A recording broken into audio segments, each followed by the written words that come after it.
عزیز طلباء، آج مطالعہ پاکستان کے 8ویں لیکچر میں آپ سے مخاطب ہوں۔ اس سے پہلے میں نے 16 اگست سن 1971 تک کی ہسٹری آپ کو بتائی تھی۔ آج 16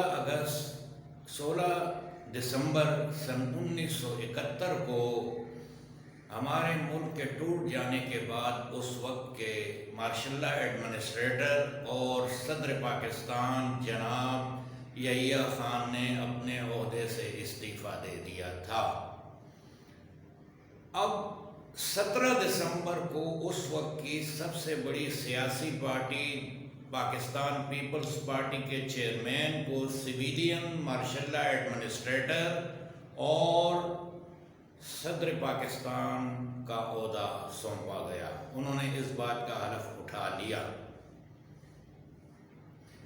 جناب ذوالفقار علی بھٹو کے حلف اٹھانے کے بعد ہمارے ملک میں ان کے لیے بہت بڑے بڑے چیلنجز کھڑے تھے، جن میں پہلا چیلنج یہ تھا کہ ہماری 1 لاکھ کی افواج بھارت کی قید میں مشرقی پاکستان میں جنگی قیدی بن گئی، اور دوسرا مسئلہ یہ تھا کہ بنگلہ دیش میں آباد ہمارے غیر بنگالی جو لوگ تھے انہوں نے نکل جانے کا حکم دیا اور انہیں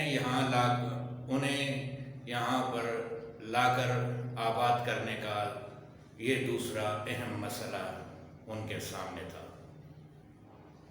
جناب ذوالفقار علی بھٹو نے سب سے پہلے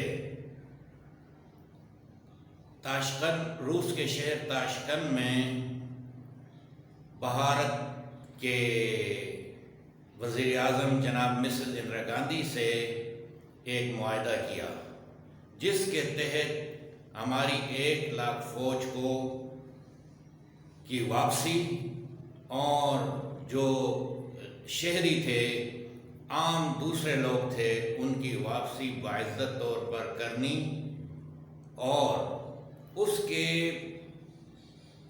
بدلے میں بنگلہ دیش کے اس وقت کے وزیر اعظم اور بابائے قوم جو ہمارے یہاں پاکستان میں جیل میں قید تھے کی رہائی پر مشروط ہوئی۔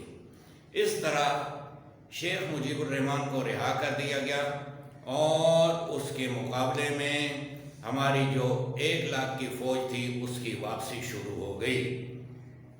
کافی عرصے تک ان کی واپسی ہوئی، اور اس کے بعد جو وہاں پر آباد ہمارے دیگر شہری تھے، یعنی جو غیر بنگالی وہاں آباد تھے، ان کی واپسی بھی شروع ہوئی۔ اس طرح انہوں نے یہاں پر انہیں لانا اور یہاں انہیں آباد کرنا ان کے تمام مسائل کی حل کے لیے یہ ایک بہت بڑا مسئلہ تھا، جو اس وقت کی حکومت نے بڑی خوش اسلوبی کے ساتھ حل کر لیا۔ اس کے بعد میں آپ کو بتاتا چلوں کہ ہمارے ملک میں مارشل لا لگتے ہی یہاں کا ہمارا سن 1962 کا جو آئین تھا اسے منسوخ کر دیا گیا تھا۔ یہ بہت بڑا مسئلہ تھا کہ ہمارا ملک بے آئین تھا۔ اس کے لیے یہ بھی اس وقت کی حکومت کے لیے بہت بڑا چیلنج تھا۔ بہرحال اسمبلیاں بحال ہوئی، اسمبلیوں کے اجلاس منعقد ہونا شروع ہوئے، اور ذوالفقار علی بھٹو کے دست راست اور اس وقت کے وزیر قانون جناب عبدالحفیظ پیرزادہ صاحب نے بڑی محنت تگ و دو کے بعد سن 73 کا آئین ترتیب دے دیا، اور یہ ایک ایسا آئین تھا کہ اس میں ہمارے زمانوں کے الجھے ہوئے بہت بڑے بڑے مسائل تھے، وہ حل ہو گئے۔ جیسے قادیانیوں کا مسئلہ تھا، جس کے لیے حکومت کی سرپرستی کی ضرورت تھی، یہ مسئلہ بھی اس میں حل کر دیا گیا اور انہیں غیر مسلم قرار دیا گیا۔ یعنی قادیانی آئین کے روح سے غیر مسلم قرار دیے گئے۔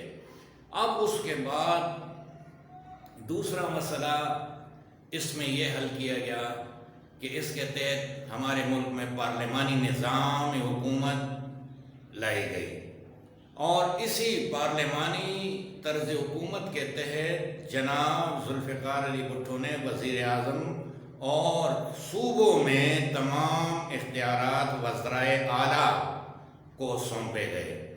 یہ آئینی ایک اقدام تھا جو ایک پارلیمانی طور پر ہمیں متعارف کرایا گیا۔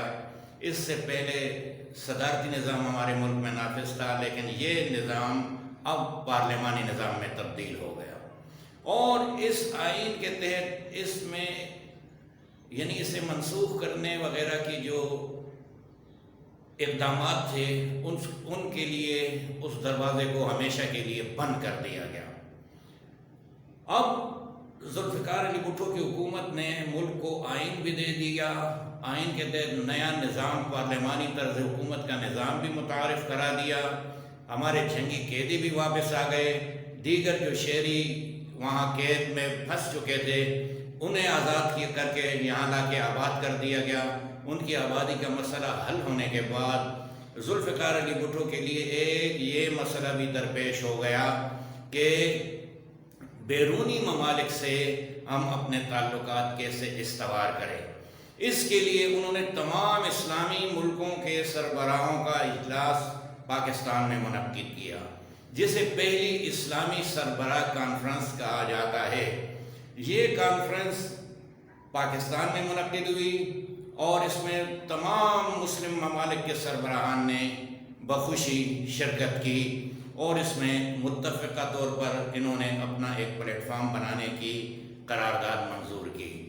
یہ تمام باتیں ابھی چل ہی رہی تھی کہ ہمارے ہاں چند ایک ایسے مسائل آ گئے کہ یعنی ہمارے ملک میں اس زمانے میں ایک بہت بڑا سیلاب آ گیا تھا، اور دیگر تمام جو امور تھے اس پہ برابر تقسیم کرنے کی باتیں شروع ہو گئی۔ اب ان تمام باتوں پر عمل درآمد کے لیے اس وقت کے وزیر اعظم ذوالفقار علی بھٹو اور اس کے تمام دست راست جو تھے وہ میدان میں آئے، انہوں نے ایسے مسائل حل کر دیے۔ بہرحال اب اس کے بعد جو کچھ ہوا میں آپ کو اگلے لیکچر میں انشاءاللہ سناؤں گا۔ والسلام، آپ کا بھائی حسین شاہ۔